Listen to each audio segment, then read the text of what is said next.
जब घर में ज्यादा कानून घुसने लगे तो समझो आसुरी संपत्ति प्रवेश कर रही। जब बेटा बाप पे मुकदमा करने लगे, पत्नी पति पे करने लगे, तो समझो कि अब घर में दानवी शक्तियों ने प्रवेश कर लिया है। अन्यथा मुकदमा की तो घर में जरूरत पड़ती ही नहीं है। अरे कैकेयी माता ने मांग लिया कि राजा नहीं बने, वन में जाएं। दूसरे दिन सवेरे क्या कोई मुकदमा रामचंद्र जी ने किया कि मैं बड़ा लड़का हूं, हमारे देश की परंपरा के अनुसार बड़े लड़के को राज्य मिलता है, मेरा हक है, जज साहब मेरे साथ अन्याय हो रहा है, कृपया मेरे पक्ष में फैसला दीजिए। नहीं किया उन्होंने, कोई स्टे ऑर्डर नहीं दिया। ना भरत ने किया, भरत को राज्य मिल रहा था तब भी उन्होंने पादुका ला करके राज सिंहासन पर बैठा दिया और कहा कि 14 वर्ष जिस दिन पूरा होगा, अगर एक दिन भी आप अयोध्या लौटने में विलंब करेंगे तो भरत को प्राप्त नहीं करेंगे। रहा एक दिन अवधि कर, जब एक दिन बचा तब उन्होंने सबके सामने कह दिया कि अब एक दिन आज का है, आज भरत आपके सामने दिखाई देगा। अगर आज राम नहीं आए तो कल भरत का मुंह आप लोग देख नहीं पाओगे। कहां कानून आया? कानून की जरूरत राम के राज्य में नहीं है, इसीलिए राम के राज्य में कोई मुकदमा नहीं आया, न्यायालय खाली पड़े रहे। और कहते हैं कि ऐसा बिल्कुल नहीं होना चाहिए, कुछ तो अपवाद भी होता है, तो 2 मुकदमे बताते हैं कि आए।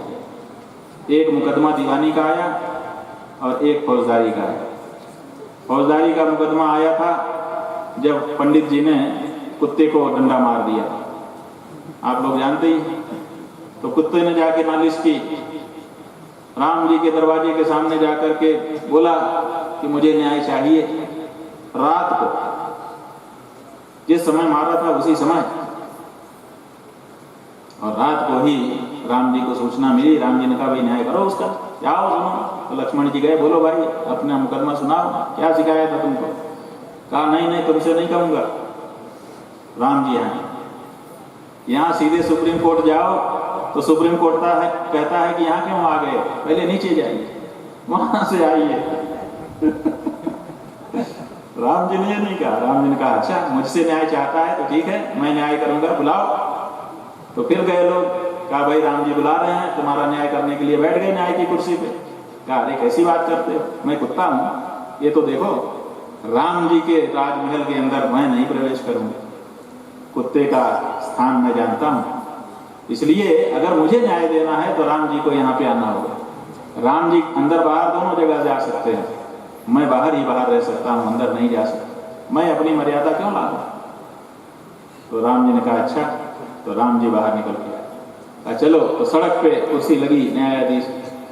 कहा भाई बोलो। कहा वो पंडित है, बिना किसी अपराध के उसने हमको मार दिया, अगर हमने कोई अपराध किया होता और तब मारता तो हम आपके ऊपर पास मुकदमा लेके असमय में ना आते, हम तो सो रहे थे, जबकि लगी थी हमारी, और उसने मार दिया।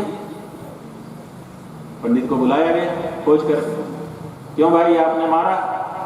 आज वाला पंडित होता तो करना ना, जो सशपथ बयान करता हूं कि मैंने नहीं मारा। लेकिन वो पंडित उस जमाने का था, उसने कहा जी ये गलती तो मुझसे हुई है। क्यों हुई?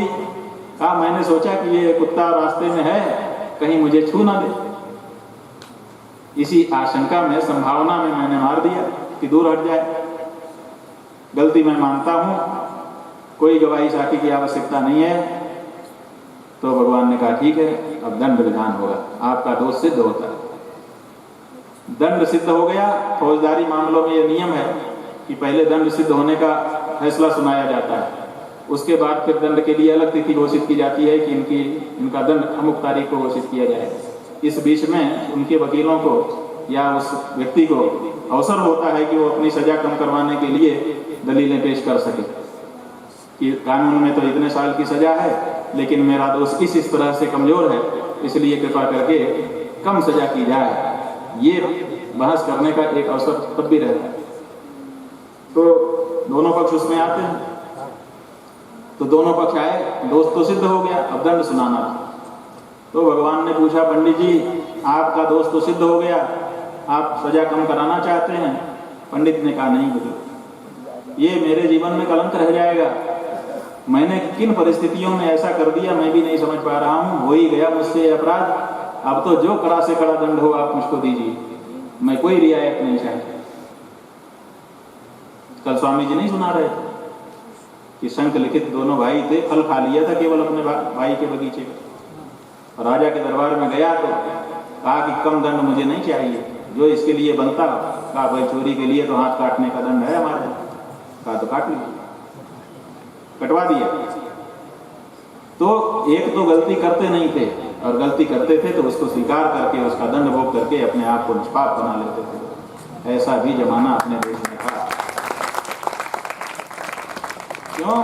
इसलिए था क्योंकि धर्म दृष्टि थी, और धर्म दृष्टि क्या कहती है कि जो गलती करेगा वो बच नहीं सकता, क्योंकि 3 स्तर का शासन चलता है सनातन धर्म में। एक गुरु का शासन, एक राजा का शासन, और एक यमराज का शासन। तो आप राजा से छिपा सकते हो, यमराज से छिपा नहीं सकते। इसीलिए गुरुरात्मवतां शास्ता राजा शास्ता दुरात्मनाम तथा प्रच्छन्न पापानाम शास्ता वैवस्वतो यमः। जो लोग आत्मवान हैं वो लोग गलती करते ही नहीं, और अगर हो जाए तो आगे बढ़ के उसका प्रायश्चित अथवा दंड भोग लेते हैं और अपने आप को निष्पाप बना लेते हैं। वो गुरु के शासन में रहने वाले लोग हैं, क्योंकि गुरु ही बताता है कि ये गलत है, ये सही है। इतना सुनने मात्र से वो सही रास्ता पकड़ लेते हैं, गलत को छोड़ देते हैं। और कहीं भूल से चूक से गलती हो जाए तो गुरु से बता के कहते हैं महाराज गलती हो गई, प्रायश्चित बता दो। नहीं तो न्यायालय में जाके कहते हैं, सरेंडर कर देते हैं थाने में जाकर के कि मुझसे गलती हो गई है, मुझे इसका दंड दिया जाए ताकि मैं निष्पाप हो जाऊं। तो पहले श्रेणी के तो वो लोग, और ये लोग ज्यादा हैं। इसीलिए गुरु का शासन सबसे बड़ा है। आज भी सर्वाधिक लोग केवल संहिता को पढ़ करके, कानून को जान करके तदनुसार एक बोर्ड लगा दिया जाता है, इधर से प्रवेश निषेध है। 95 गाड़ियां मुड़ जाती हैं बोर्ड पढ़ करके, 5 गाड़ियां होती हैं जो घुसने का प्रयास करती हैं, और 2-3 तो रोका जाने पर भी घूस दे के चली ही जाती है। लेकिन 95% गाड़ियां केवल बोर्ड पढ़ के मुड़ जाती हैं। इसका मतलब आज भी शास्त्रानुसार चलने वाले, निर्देश को मानने वाले लोग ही ज्यादा हैं। दूसरा शासन है राजा का कि भाई रोके जाने पर भी आप नहीं रुके, इसलिए चालान कटेगा, दंड दिया जाएगा, तो उनको दंड दे दिया जाए। तीसरी श्रेणी के कुछ लोग होते हैं, वो कहते हैं कि जब हम पता चलने देंगे आपको कि हमने गड़बड़ी की, तब ना सीसीटीवी लगा है, हम फोड़ देंगे सीसीटीवी, हम कंबल ओढ़ करके जाएंगे, आपको पता ही नहीं चलेगा कि कौन आया, तब क्या होगा। तो ये प्रच्छन्न पाप, छुप करके पाप करते हैं, छुप करके पाप करते हैं और सोचते हैं कि पता न पावे सीताराम। हम तो ऐसा काम करते हैं कि पता ही नहीं चलता, ऐसी चोरी करता कि खुदा भी नहीं जानता। ये कहानी है कि एक मुसलमान था, ये मुसलमान हिंदू की बात नहीं है, केवल कहानी में है इसलिए बोल रहे हैं। तो वो रोजा करते हैं मुसलमान लोग। तो एक नौजवान मुसलमान था, वो भी रोजा करता था, लेकिन रहा नहीं जाता था उससे, उसकी आस्था श्रद्धा कमजोर थी। लेकिन क्या करे, भेड़ चाल में भी तो चलना पड़ता है ना। सब जब रोजा रख रहे हैं तो अपने को भी करना पड़ेगा, सामाजिक बंधन है। अरे कुछ चीजें सामाजिक बंधन वाली नहीं होती, ये आप सबके ऊपर लागू नहीं कर सकते, सबकी परिस्थितियां अलग अलग होती हैं। लेकिन अब होता है कि नहीं तो रोजा क्यों नहीं रख रहा है, सामाजिक निंदा हो जाएगी, तो उसने कह दिया कि मैं भी रख रहा हूँ। और दोपहर में जाता था, एक तालाब था, उसमें डुबकी मारता था, और उसी में डुबकी मार के अंदर ही अंदर पानी पी लेता, और फिर बाहर सेहरा निकाल के पोछ पाछ किया जाता था। तो किसी को पता नहीं चलता था कि ये पानी पी लेता है दिन। तो वो कुछ दिन के बाद उसका मन बढ़ गया, तो वो कहने लगा कि ऐसी चोरी करता कि खुदा भी नहीं जानता। तो लोगों ने कहा भाई ऐसी कौन सी चोरी ये करता होगा कि खुदा भी नहीं जानता, पता नहीं। खैर, तो लोगों ने ध्यान दिया नहीं। लेकिन एक दिन क्या हुआ, रोजे के दिन चल रहे थे, वो तालाब में गया, डुबकी लगाई और अंदर पानी पीने लगा। तो जैसे गट से किया, एक कांटे वाली मछली मुंह में घुस गई, वो गले में जाके अटक गई। अब वो मछली कांटे वाली थी, अब वो ना अंदर जाए ना बाहर आए, गले में उसके कांटे फंस गए। अब आ करता हुआ बाहर निकला, लोग दौड़े, क्या हुआ क्या हुआ। यही हुआ था। कुछ लोगों ने झांका तो मछली दिखाई थी, पकड़ करके किसी तरह से खींच के निकाला। कहा अच्छा ये बात थी क्या, तेरे मुंह में मछली गई क्यों, इसका मतलब तू पानी पी रहा था। बोला हाँ जी पी तो रहे थे। तो जो लोग ये कहते हैं कि ऐसी चोरी करता खुदा भी नहीं जानता, उनको पता नहीं है कि वो तो सब जानते। तो जो लोग छुप करके पाप करना चाहते हैं वो बच नहीं सकते, क्योंकि तथा प्रच्छन्न पापा नाम शास्ता वैवस्व तो यमा, जो यमराज हैं उन्होंने कई कैमरे हम लोगों के ऊपर सीसीटीवी के लगा रखे। कहते हैं 14 कैमरे भागवत जी में आया है, 14 कैमरे लगे हुए हैं। 14 कैमरे हमारे ऊपर लगे हैं जो हमारे चरित्रों को रिकॉर्ड कर रहे हैं, और हमारा अंतःकरण तो कर ही रहा है। एक कैमरा तो हम खुद है अपने चरित्रों के। हम दुनिया से छुपा सकते हैं कि हम क्या कर रहे हैं, लेकिन अपने आप से हम छुपा नहीं सकते। क्यों? क्योंकि कम से कम हम तो हमारे चरित्रों को जानते ही हैं, और वो कहीं ना कहीं दर्ज है, इसीलिए हमको याद भी आता है। बीच बीच में ख्याल आता है ना, इसका मतलब कि कहीं कहीं है तो दर्ज हो जाता है। तो अगर यमराज के दरबार में यमराज दूसरे कैमरे ना भी निकालें, केवल हमारे अंतःकरण को निकाल करके उसी को डिस्प्ले कर दे रिवाइंड करके, तो हमारे चरित्र पर्दे पर सब दिखाई दे जाएंगे। इसलिए उनके दरबार में एक बहुत बड़ी पोस्ट है जिस पर बैठे हुए हैं चित्रगुप्त। चित्रगुप्त का मतलब है गुप्त चित्र। आपका छुप करके बनाया गया वीडियो, कौन सा ऑपरेशन है, स्टिंग, ये भगवान ने पहले करके रखा हुआ है। जैसे पूछते हैं क्यों तुमने पाप किया, तो कह देना पड़ता है कि हाँ किया। अगर कोई चालाकी करके कहे ना ना ना जी हम तो सवाल ही नहीं, तो तुरंत गुप्त चित्र निकाल के स्टिंग ऑपरेशन का दिखा देते हैं कि ये लो। और जब वो देखता है चलता हुआ तब फिर हार जाता है, कहता है जी गलती हो गई। तो उसको फिर और दंड मिलता है कि झूठ भी बोल रहा तो एक दंड और जुड़ गया, इसी एक धारा और जुड़ गई।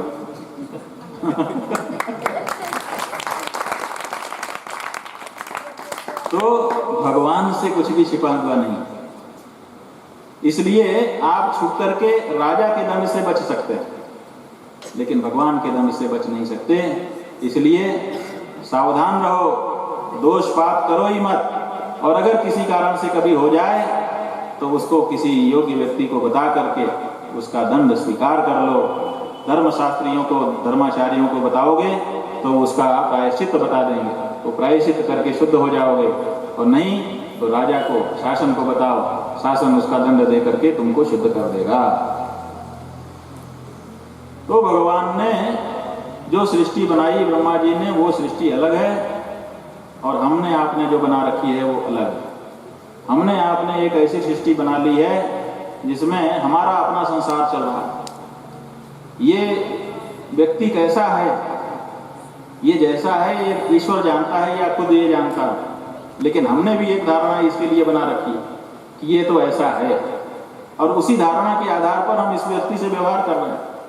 कभी कभी तो बहुत दिन के बाद पता चलता है कि अरे हम जो सोच रहे थे ये तो बिल्कुल गलत था, ये हमारे मन में धारणा मिथ्या जन्म ले गई थी, हमने तो वही धारणा रख करके सामने इसके साथ व्यवहार किया, लेकिन बहुत गलती हो गई।